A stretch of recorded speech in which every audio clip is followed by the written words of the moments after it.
Good evening, everyone. My name is Professor Ashley Sherrill, and I am your instructor for COM 231 Public Speaking. I wanted to take a quick second just to say hello, and I'm really excited to get to meet you all next week. Starting on Monday, several of you will be coming to the Levine campus to deliver your demonstration speeches, while others of you are probably gathering your audiences this weekend, or you've scheduled to gather with your audiences this coming week so that you can record your speeches with those audiences.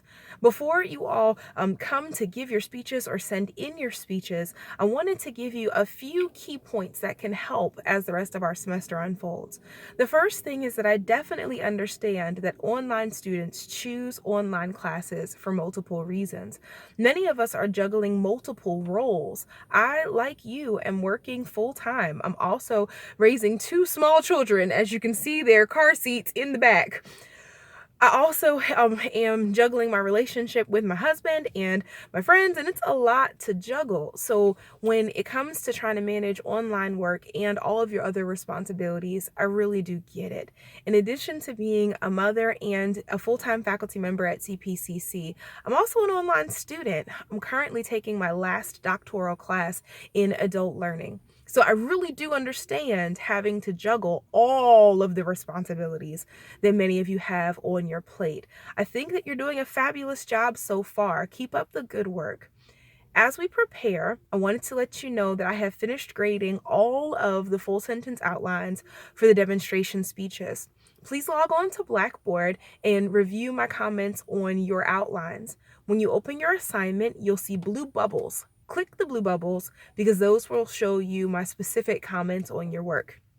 As you move forward, there are a couple of common comments that I was making over and over, so I wanted to bring those to your attention. First, the specific purpose statement has a set format. It's the general purpose of the speech, your audience, and your topic. So one example would be to demonstrate to my audience how to make guacamole. That would be a complete specific purpose statement. Please make sure that you're following specific purpose statement format when you turn in the final version of your topics for your informative speech and your persuasive speech. And please also make sure that you follow that format on the outline.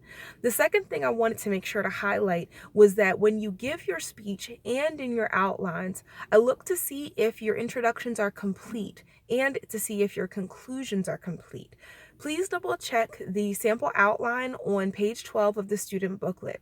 You'll see there that every introduction needs to have an attention step, a central idea, a preview of points, a credibility statement, and a motivator statement.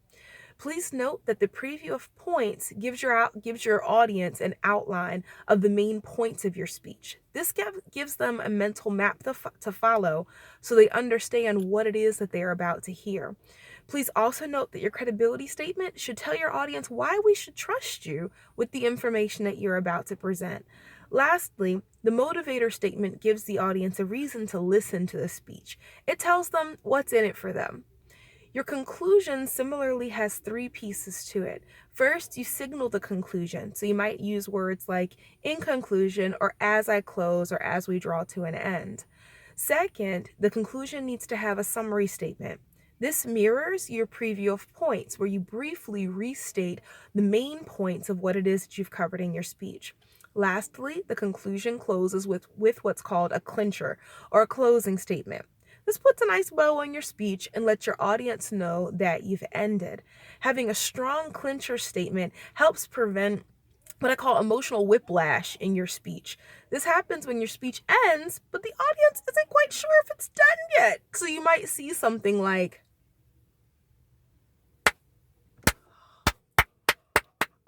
as people realize the speech has come to a close. Having a strong clincher statement helps to prevent that, and they know then that your speech is finished.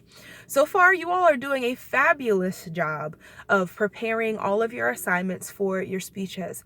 As you move forward, please continue to apply the concepts that are covered in the textbook chapters to the assignments that you submit, because that's generally where I'm looking for them. I'm very much looking forward to seeing you all soon. Take care.